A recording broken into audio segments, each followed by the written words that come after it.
Welcome back to CES Innovation 2025 with the Innovation Awards and the World Academy of Arts and Sciences and Human Security for All, the United Nations, and of course Conscious Capital Foundation. And I'm here with John Williams. He's a freaking amazing guy because I got to sit with him last night at the NVIDIA keynote. We had a blast seeing all that stuff being released. Wasn't that cool? So much fun. I learned so much, got excited.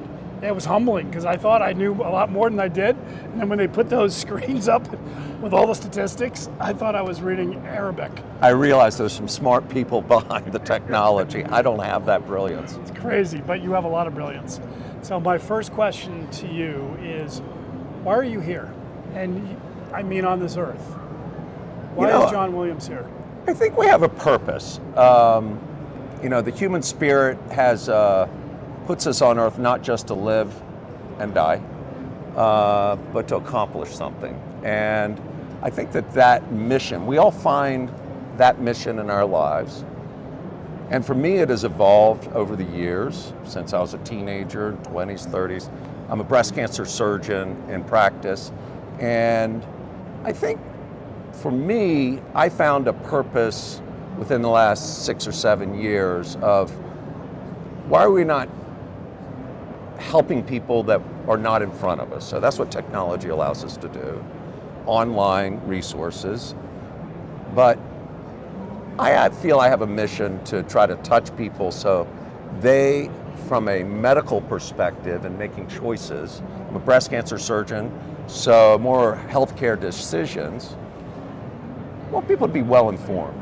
And my mission is to educate them, but also empower them to make good choices. So let's back up the bus a little bit. So you said, found your purpose. I don't think you may not have really said that because I know you really didn't mean it, but you were talking about scaling your purpose and there was a moment there, but let's back up to earlier. So I'm just gonna throw an arbitrary number. Yeah. Where the hell were you living when you were 19? Oh my goodness. What was going on in your life, more importantly, when you were 19? Or somewhere around that zone? What does that stir up in you? That takes me back to becoming an adult and feeling that my perception of the world changed every year. And how true is that at that age, right? Oh my goodness, you're like, gosh, I know everything that my parents know. And then you realize you don't the next year, but you still do think that. So in college, just trying to get my feet on the ground. I had a purpose to go to medical school, so I was following that specific route. But even at that time, I didn't have a larger purpose. I didn't have a long-term mission. I didn't know what kind of field of medicine I wanted to go into. And I think that took time and maturity. It's a process, isn't it? It's a lifelong process. And that's what's rewarding about life and living life is that you learn every day. And I've always taken the position to learn something from everyone that I engage in every aspect. And you might say I'm mimicking others, but that's learning. But you take what you think is good and have that replace what may not be good or bad. And think over time you become a better person. So it took a long time before I felt I was a good person and had a larger mission in life a decade or two later. Isn't it? It's really... And it will be different in 5 years than it is now, I think. And the only difference from 19 to now is it's not every year necessarily. It might be a couple years in between, right? That is very, very true. Now a decade is a year from as it was when we were high school students. And going back to technology, now a day is like it used to be a decade 10 years ago with exponential growth, with all of this amazing technologies. When we talk about healthcare, what a passion with the ability for technology to amplify healthcare. I want to go back though to about 6 or 7 years ago with you. Yeah. And I'd like to go a little deep. Because we have these little awakenings. They don't have to be, I got hit by a car and almost died, or died and came back. But I talk about in my book, The Secrets of the Seasons, 3rd seasons we have when life kicks our butt.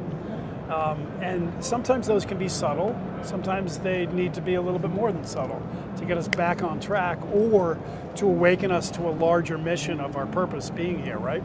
So tell me just a little bit what was up 6 or 7 years ago. and what happened, and tell everybody what you were doing a little bit, and then how you utilize this technology to be able to expand your message, which is fabulous what you're doing and helping thousands and thousands of people in this world.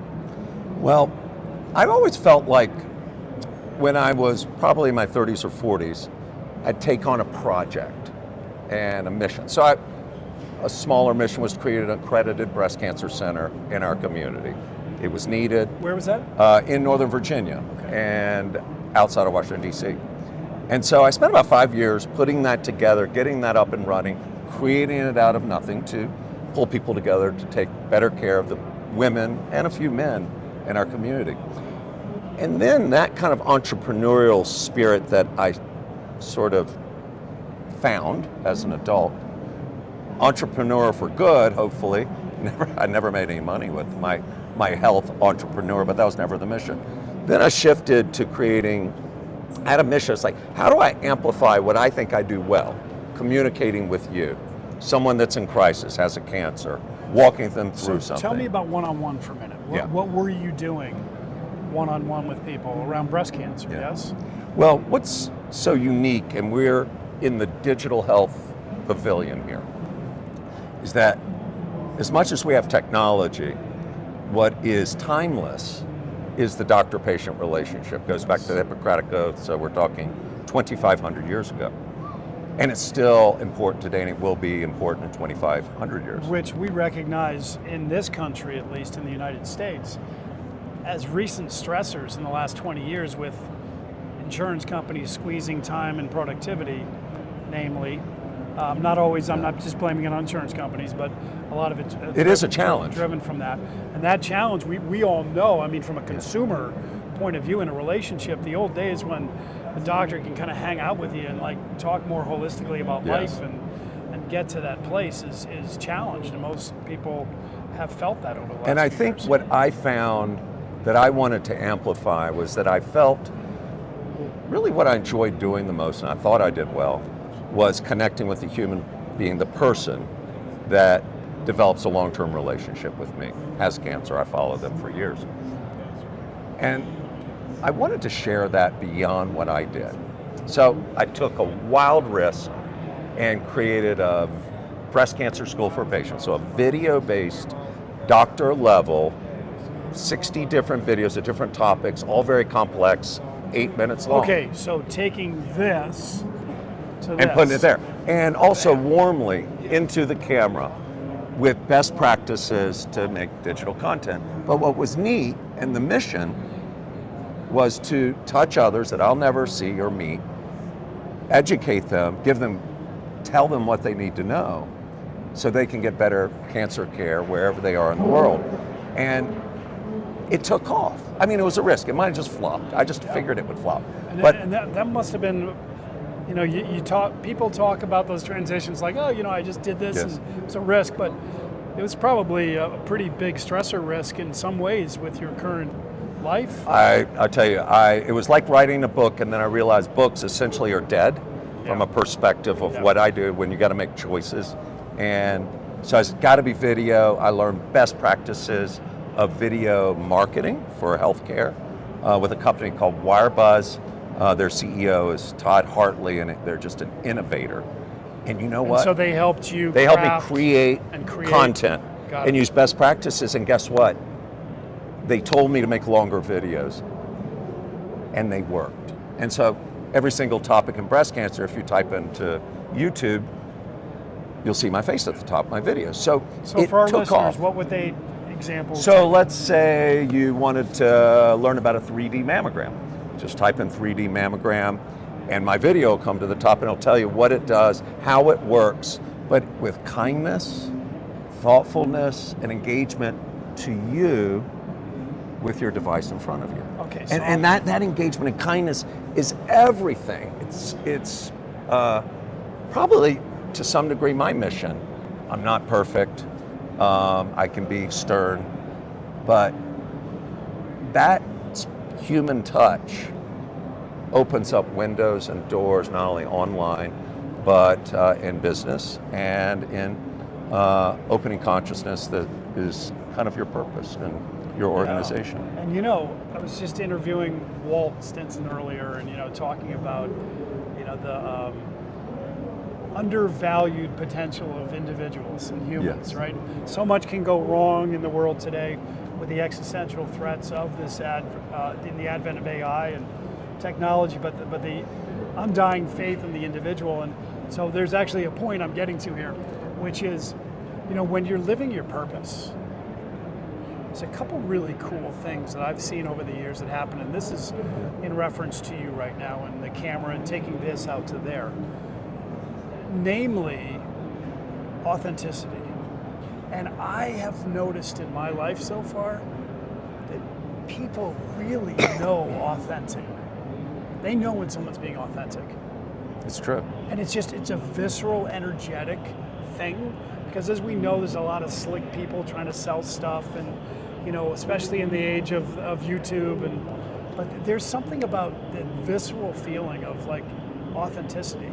So the reason I'm saying this is that you're not trying to make money, and even if you were trying to make money, it wouldn't matter to me, because it's your deep purpose, and your deep purpose is to help people and communicate to people who are going through a transition or third season in their life, and provide them empathetic, authentic, purposeful care and love. Yes. In a very difficult time to get that. Yes? I did some training when I was trying to figure out where I was going. You bring this out of me. It's in my practice, my general surgery practice. I'd shifted into breast cancer. About how long ago? Just 15 years ago, and then 10 years ago. I was really frustrated where I was. Yeah. Call it a midlife crisis. What am I going to do? I like calling it third season. Well, you're generous. I'm old school. Yeah. I'll tell you what, though. Funny joke. Not a joke, actually. Yeah. I'm over in Nepal I was initiated in the shamanic tradition, Tamang tradition. Oh. And I was over there for a month. And we were walking across the stupa, around the stupa. There's this little 4-foot something shaman. His name is Samaram. It's like just a wisp of a cloud of energy. Like, if you didn't look twice, you wouldn't know he was there, that type of person. But holy crap, the power of this guy, right?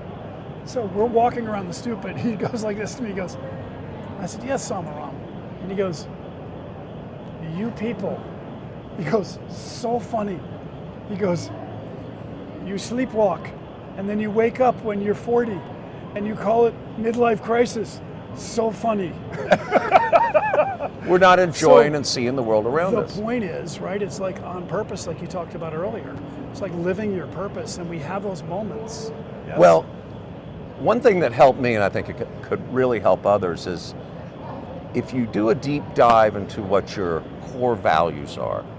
So, like, you define maybe 2 or 3 things that really mark the essence of who you are, and it can be your family, but it doesn't have to be your family. Your personal, shall I say, selfish mission as we get older and we're responsible for people. We have children and spouses. But finding your core values, 2 or 3 of them that are important, that you wake up and can feel. Yeah. Without even thinking about them. That morning is... That's morning. Right, and like, even when you're stressed or whatever, you just know that there. And for me, I elevated that I love that relationship that I had with my patients. And I don't know why, that kind of brightens my day. Walk into my office. Who am I going to see next? Who am I going to develop that relationship And you were with? in a moment a bunch of years ago, you were describing to me. I was trying to see, like, where's my career going, and am I happy where I am? And when I did that, it released that, you know what, it is okay to find what's important to you, but it's actually harder than you think. I mean, we sit back and we give a list. Give a deep dive about what that feeling is when you're really it's silent. And what do you selfishly or introspectively That's a strange drive word, you? that selfishly, right? Yeah, but it's important because it's okay.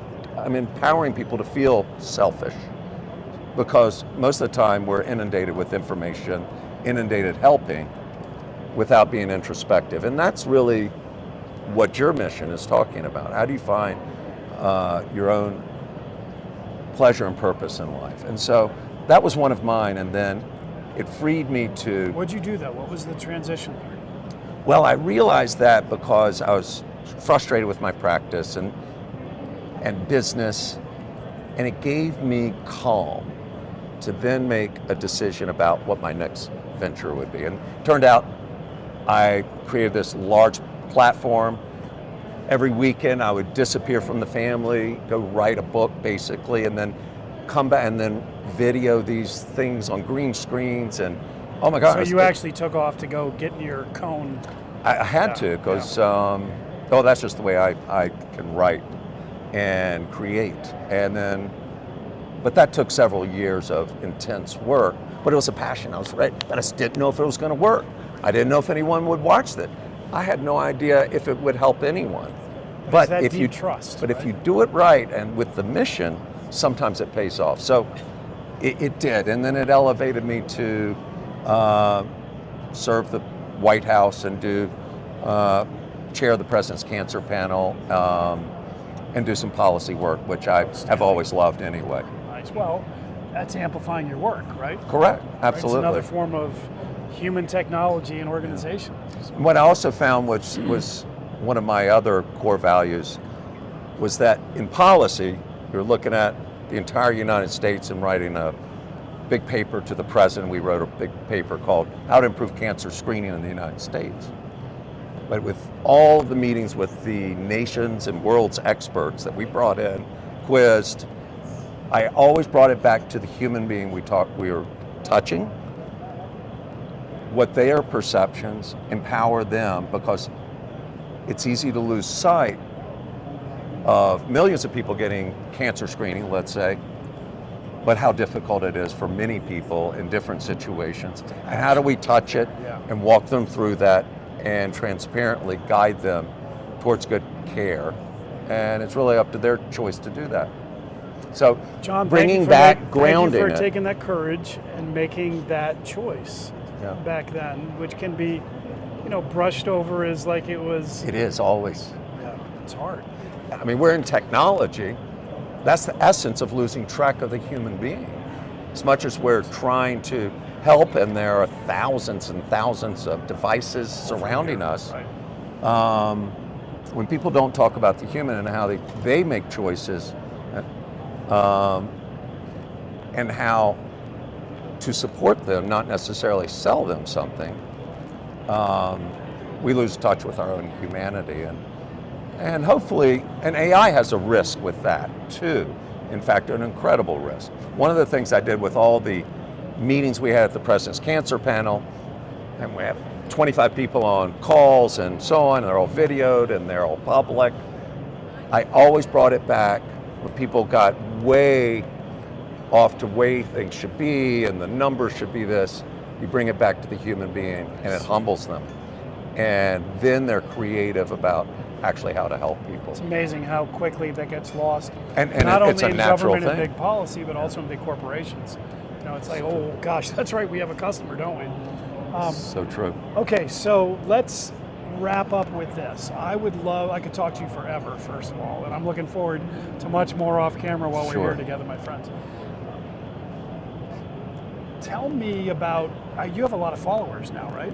That view these. Yeah, in fact, I've got more subscribers for my YouTube. So you kind of get about 1 out of 300 that'll subscribe for the Breast Cancer School for Patients. I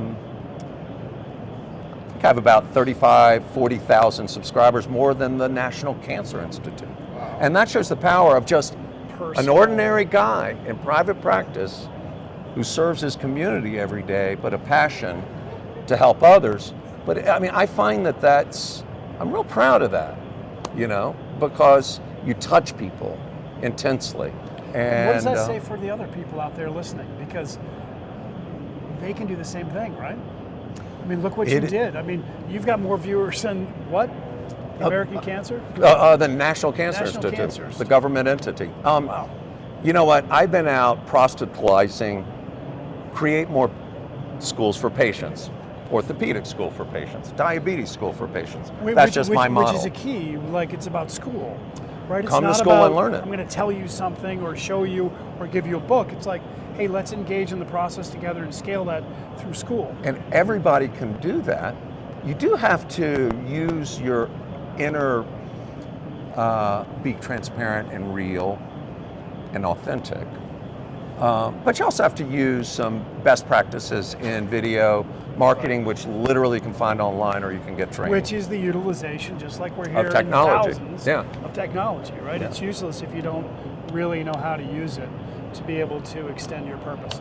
Okay, so what's one thing from all of your wisdom, all of your ages, that if you, and I know it's hard with one thing, but if one thing you want to tell people about life and living and maybe people going through transition with cancer or maybe just in general, give our listeners final Johnism here. I would say my motto is transparency builds trust. I'm going to invite someone to a party, but I'm also going to tell them that Susie Q's there, who they may not like. I'm not going to surprise them. But guess what? They trust me if they come. If they don't come, they trust me. If they do come and I didn't tell them, they don't trust me. It works in very simplistic ways.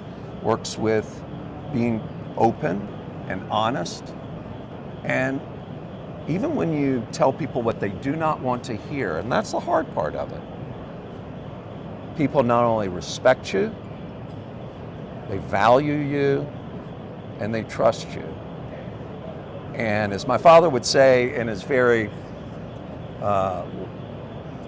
simple way, you can sleep at night. Because you know you've gone through your day treating people fairly, the best you can. You might be wrong, but you haven't lied to them, you haven't deceived them. And that's where we lose trust in individuals, in organizations, in our government, where the government's not transparent, telling us the advantages and disadvantages, and we want you to take advantage of what we suggest you do. But it's your choice. But when even government and business is transparent, that trust for businesses generates sales, relationship, and trust with government helps save lives and hopefully improve the lives of everyone that supports and is in that country. The United States is one, but we are in an international conference. Amazing. The majority of the people that I've met are international. Yes. And so, but that's a universal theme, and it's been a guide of mine forever, and hopefully I'll continue it. And a great message to everybody out there today. John, you're a beautiful human. Thanks for being such here, a pleasure. my friend. Goodness. Such a pleasure to call you my friend now. And please tell the listening audience where they can find you. I know that you're everywhere, so all you got to do is type in something about breast cancer. Well, if you where's Google Breast Cancer School for Patients, that's a website. And it more so shows you a platform. What's more powerful is the YouTube channel. That's where I've gotten millions of views and people engage much more than on a website. Video-based platforms. And it's the Breast Cancer School for Patients YouTube channel. So that's where you can find out about me. You could also look up the President's Cancer Panel. There's a governmental website. I'm no longer on that panel, but it gives you a little idea of policy and it relay into what we've talked about a little bit. Thank you for being you and for making the world a better place, my friends. You're good. My pleasure. Thanks for having me. You got it. See you soon.